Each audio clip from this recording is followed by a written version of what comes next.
आलं बा घरी आता गरमीला डोकं चालून नाही राहिला आता घरी बाबा 5 फुट.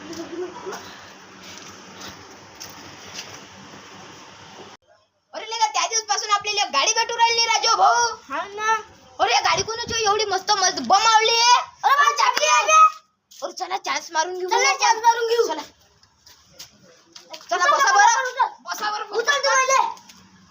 बसले काय? हा बसलो. मारू का की? मार. गाडी चालू होऊ राहिली. माझ्यासोबत चोरी मा दादाची गाडी थी. बाबू तुझं नाव काय आहे? माझं नाव अंशू आहे. ते गाडी चोरू नका. चॉकलेट घे ना मग. तुला चॉकलेट नाही पाहिजे काय? नाही पाहिजे चॉकलेट चॉकलेट. कॅडबरी घे ना मग. दावाली देतो ना तुला आता. कॅडबरी नाही पाहिजे मला. तुला गू पाहिजे काय मला? नाही पाहिजे तो गु. तू आण स्वतःचा गु तू येस. माणसा संग असा बोलू राहिला. थांब तुला सांगतो मी आता. थांब रे तू. सायकल मोठ्या सायकल माणसाच्या मागं धावतो काय? थांबा तुला. थांबा तुला. तुझी गाडी घेऊन पळतो आता. सायकल गाडी